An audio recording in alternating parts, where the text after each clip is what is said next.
Hi everybody, I'm Jack, and this is Raw Tropical Living. Thanks for joining me today.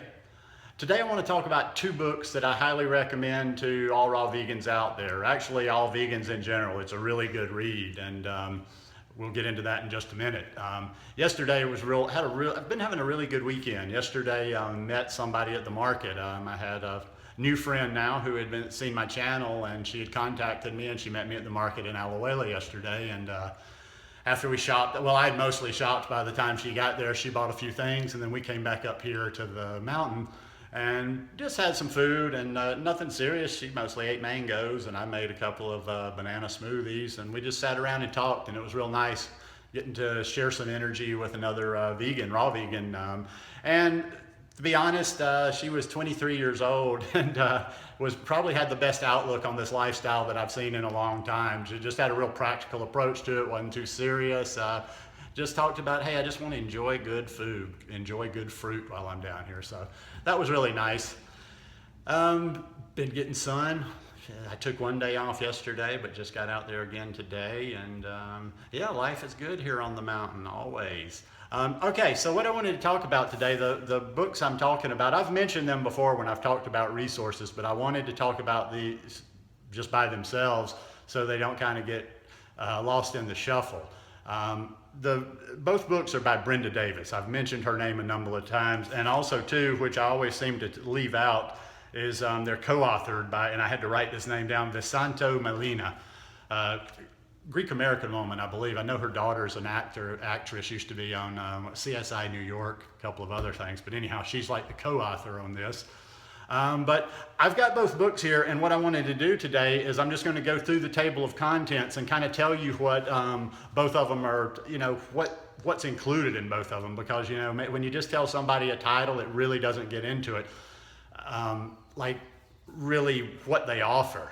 And these two books offer a lot. And I wanted to share this because I don't see her name popping up very much. When people ask questions, when people throw resources out there, I don't see her name popping up. And the only thing I can figure is she's not one of the sexy people in the raw vegan game. She doesn't do much YouTube.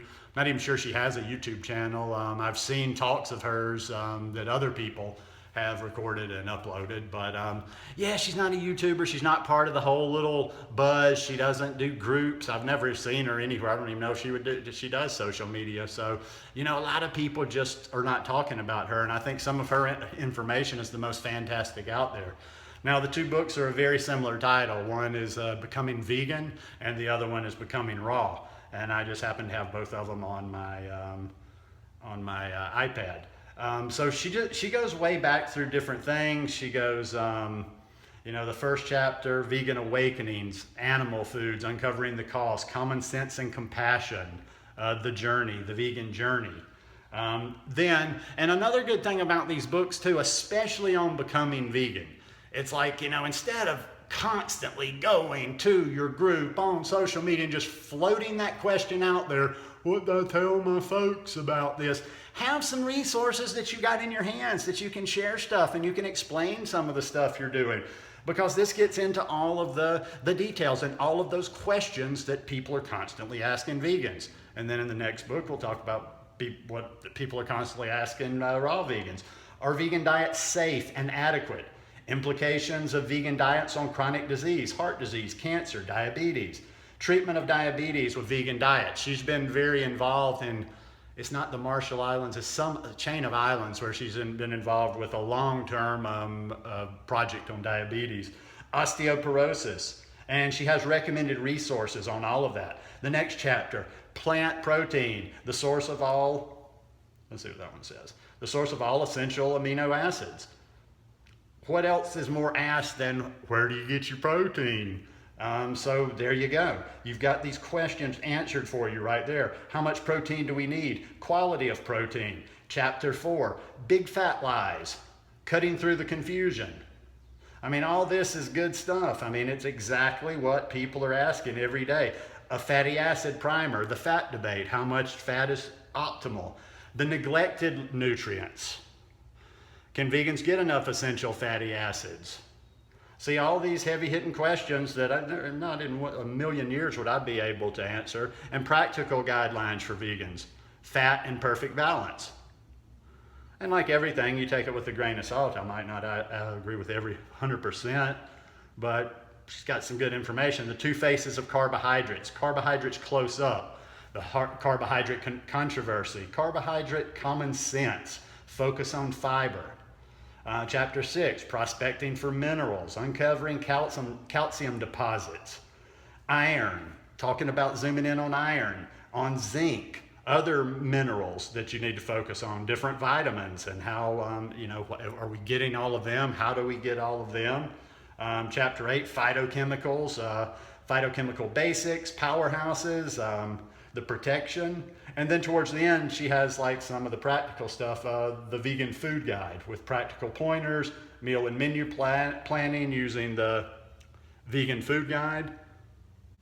Oh, and here's a good one too. It gets into growing vegans, women that are pregnant, section on that, children, vegans, infants and toddlers, all the way through different ages, the teens, the prime of life, things we need to pay more attention to in the prime of life, for people that are overweight, for people with eating disorders, for people that are underweight, energy to burn, fueling the vegan athlete. A lot of people ask those type questions. Vegan diplomacy, but that's probably like just trying to get along with people in general. But you see what I'm getting at? That's a wealth of knowledge right there, and you can answer almost every question that anybody's ever going to ask you as a vegan within that book right there. Now, that's Becoming Vegan. Let's go check out Becoming Raw. Just different chapters here, different ones, and I'll just kind of go down them with you. Becoming Raw for Life, a history of the raw food movement in the United States. The Raw Report, scientific evidence to date. Why Raw Rocks, energy and power. Carbohydrates in the raw. Fat, friends and foe. Vitamins, inviting vitality. Acid-base balance, bones and minerals. The great enzyme controversy. Raw case files. Nutrition guidelines and menus. And she has some of those things on there that there's a good section in that Becoming Raw. I can't remember which one of those chapters it's in, where she goes down a list of things and gives what I consider a thought out, moderate answer to things. Like, people will ask questions like, should you eat mushrooms? And she has this whole chapter, this whole little section on things people ask, should you eat this raw or should you eat that raw?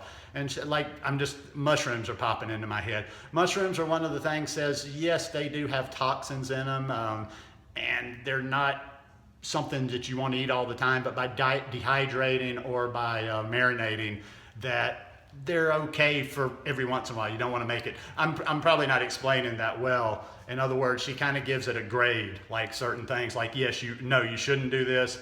Yes, it's okay to do this. And somewhere in the middle, like, well, it's okay to do this from time to time, but it's not something you want to live on. But totally recommend her. I was reading through a little bit of biography on her. I didn't get exactly how long she's been doing this, but I could be exaggerating, but I want to say she's up there, with some of the people like the Don Bennett's, and I don't know how long he's been. I'm thinking 25 years, maybe 30 years, maybe more.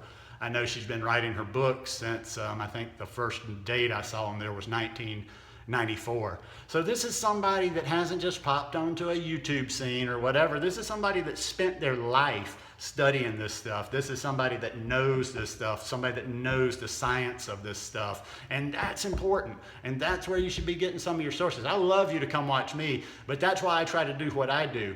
I curate content more than I create content.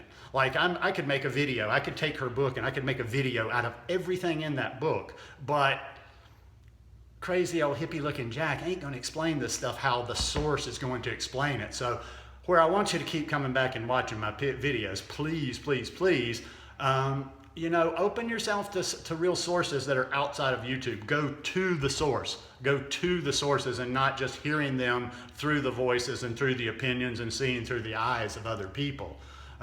You got to make this an active lifestyle. Work it yourself. Don't always be looking for somebody else. Don't go to those Facebook groups and just make them your whole support out there, asking every question there. Because when you're talking numbers, let's say you're in a group with 15, 20,000 people, and you just throw a question out there. Anybody can get into a group. You don't even know what you're wading through. You're just getting like potential answers thrown at you. You've got some that are probably pretty good answers that could get hidden in amongst all the extreme stuff, all the stuff of the raw vegans that use this other language that I don't seem to understand. They use this flowery kind of woo-woo type language, and I like real words.